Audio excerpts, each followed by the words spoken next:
Nous sommes dans les environs de Palerme, le 2 juillet 1874. Gaspare Galati, respectable chirurgien, admire les 4 hectares de citronniers et de mandariniers dont il a hérité 2 ans plus tôt. Un véritable trésor. Depuis le milieu du 19e siècle, les vergers de Sicile sont les terres les plus profitables de toute l'Europe, notamment grâce à la culture des agrumes. Mais, Galati le sait, cette manne économique suscite toutes les convoitises. Dans une Sicile en proie à des troubles et des révoltes sans fin, la mafia en profite pour s'étendre et prospérer, organisant un juteux racket sous prétexte de protéger les précieux citrons. Ce soir d'été, alors que le docteur emprunte un sentier de sa propriété, une série de déflagrations l'oblige à se jeter à terre. Plus loin, il aperçoit des tireurs embusqués. Le canon d'un Lupara, un fusil à double canon scié, tire le coup qui achève son nouveau gardien. L'homme gît au sol, l'abdomen déchiqueté. Gaspare Galati vient de recevoir son premier message. 7 autres suivront. Des courriers le menaçant d'être torturé à mort s'il refuse d'embaucher un homme d'honneur et de reverser une part des bénéfices de son exploitation. Galati ne le sait pas encore, mais il assiste à la montée en puissance d'une entreprise criminelle qui affiche, 170 ans plus tard, une insolente prospérité. Voici les racines d'une success story très noire.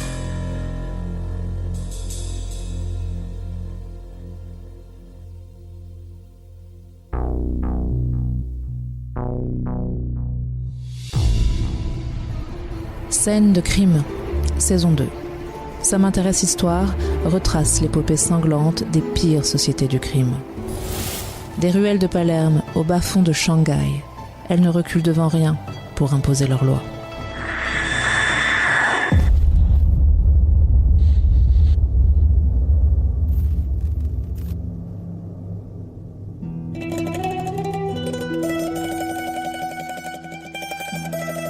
Le bon docteur Gaspare Galati n'a pas fini de compter les morts sur sa propriété.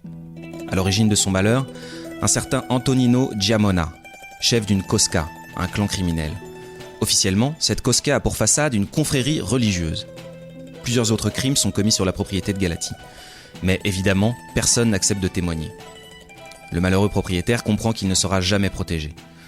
En août 1875, il échappe de justesse à un nouvel attentat avec sa famille. Abandonnant tout ce qu'il a acquis en Sicile, Galati fuit à Rome refaire sa vie. Impuissant mais révolté, il rédige un mémorandum destiné au ministère de l'Intérieur. Il y dénonce l'existence d'une bande de malfaiteurs bénéficiant de la complicité de la police et de l'administration sicilienne. Galati évoque une hiérarchie criminelle, des rituels d'initiation et un code fondé sur la violence, la corruption et l'extorsion. Il s'agit de l'une des premières descriptions écrites des agissements de la mafia, la plus efficace et impitoyable organisation criminelle du monde. Il n'en a pourtant pas toujours été ainsi. Il fut même un temps où les membres de la mafia passaient pour des champions du peuple, défenseurs des pauvres et des opprimés façon Robin des Bois. Mythe ou réalité ? L'origine de l'organisation s'enracine loin dans l'histoire de sa terre. La Sicile et tout le sud de l'Italie ont été longtemps des territoires dominés par des maîtres étrangers. Dominés certes, mais jamais soumis. Les Siciliens sont d'abord sous domination grecque, puis romaine. Vandales, ostrogoths, arabes, normands et angevins leur succèdent. Tous convoitent la position stratégique de la Sicile, au carrefour des voies maritimes en Méditerranée. Tous asservissent les autochtones, s'appuyant sur une autorité lointaine, invariablement perçue par les Siciliens comme hostile et abstraite. Au fil des siècles, les insulaires apprennent à rejeter tout ce qui n'est pas sicilien. Le 30 mars 1282, au moment des vêpres du lundi de Pâques, une émeute éclate à Palerme contre les occupants français. Elle s'étend à la ville voisine de Corleone. La population s'en prend aux soldats de Charles d'Anjou, faisant 8000 victimes en 2 jours. Ce massacre passera à la postérité sous le nom de vêpres siciliennes, un acte de résistance du peuple contre l'occupant qui ne fera ensuite que s'amplifier. Serfs et paysans siciliens constituent des fraternités clandestines opposées à la langue, à la culture et à la société des envahisseurs étrangers. La population en détresse prend l'habitude de se tourner vers ces fraternités. La mafia d'alors s'apparente à une sorte d'association de secours et d'entraide. À juste titre, les natifs se sentent dépossédés de leurs ressources et exploités jusqu'à la misère. En 1860, le nationaliste Garibaldi débarque à Palerme avec 1000 hommes pour achever l'unification de l'Italie. Les terres autrefois réservées aux pauvres sont confisquées et privatisées.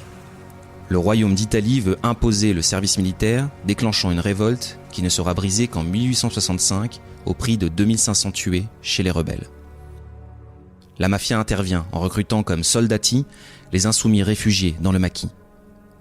En 1870, le pape Pie IX s'oppose lui aussi à l'État italien qui a annexé le territoire romain de l'Église. Opportuniste, la mafia clame son respect pour la religion. C'est l'ère du brigantaggio. Face à un État qui peine à s'affirmer sur l'île, les brigands se livrent au pillage systématique et les mafiosi recrutent parmi les gardiens des domaines, les gabelotti.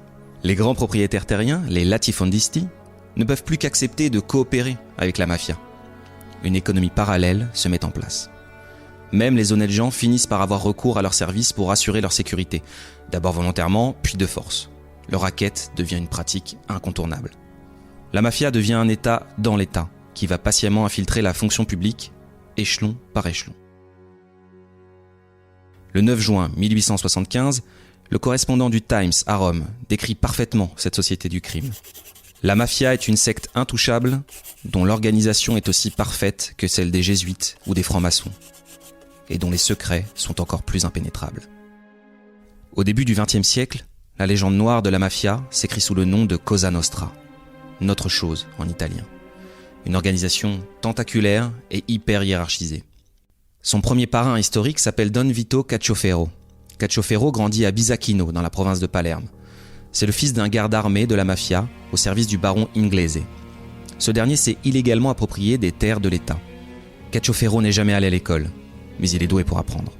Il se marie vers 16 ans avec une institutrice de son village qui lui apprend à lire et à écrire.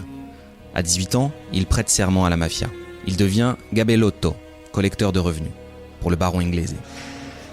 Il est incarcéré à plusieurs reprises pour extorsion, incendie, menaces et enlèvement.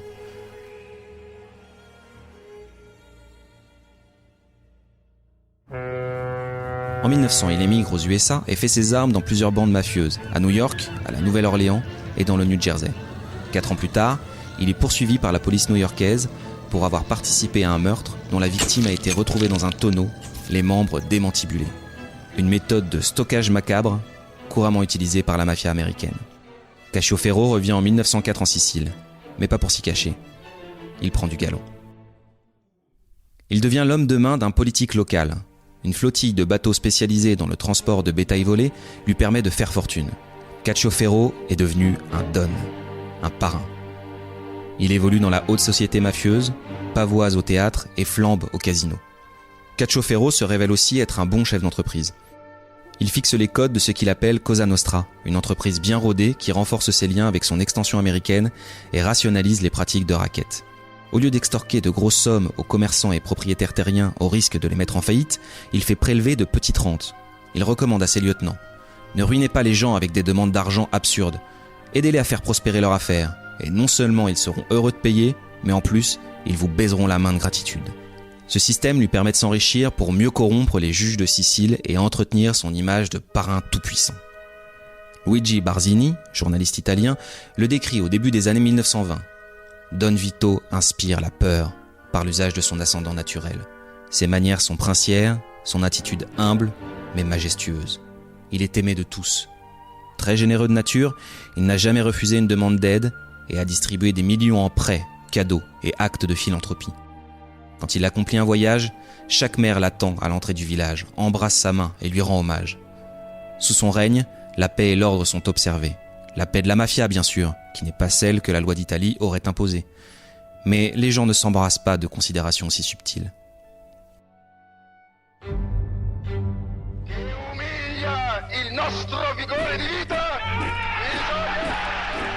Le vent tourne pour la mafia en 1925. La Sicile et toute l'Italie est la proie du fascisme de Benito Mussolini. Le Duce veut anéantir ce pouvoir qui concurrence le sien. Le 22 octobre 1925, il nomme le policier Cesare Mori préfet de Palerme pour démanteler la mafia. Surnommé l'homme au cœur poilu ou le préfet de fer, Mori forme une armée de miliciens qui harcèlent les suspects les plus improbables. Ses troupes commettent de nombreuses exactions, recours à la torture ou à la délation systématique. Il n'hésite pas à utiliser les femmes et les enfants comme otages. En moins de 3 ans, 11 000 hommes sont arrêtés, dont 5 000 à Palerme.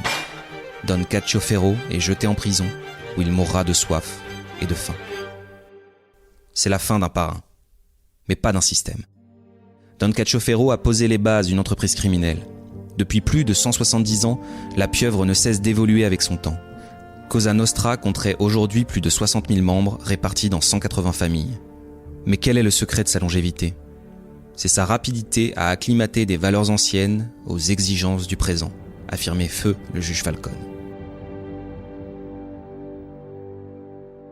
Les racines de Cosa Nostra, un épisode écrit par Véronique Chalmet, raconté par Julien Chavannes et réalisé par Lucas Vibo. Si ce podcast vous a plu, n'hésitez pas à le noter, le liker et le commenter. Vos retours sont très, très précieux. Ce podcast vous est proposé par le magazine Ça m'intéresse Histoire, disponible en kiosque et sur prismashop.fr. Lancez-vous dans une traque haletante et impitoyable à travers les Balkans avec La Vierge jurée, le nouveau thriller de Jean-Christophe Beaucou. Skander est une vierge jurée, une femme albanaise qui a choisi de devenir un homme et de prendre les armes. Marcus est un tueur à gages en quête de rédemption. Ensemble, ils doivent protéger un enfant des tueurs lancés à ses trousses. Une chasse à l'homme effrénée, distinguée par le Grand Prix du suspense psychologique 2021, décerné par Ça m'intéresse Histoire et les éditions Les Nouveaux Auteurs.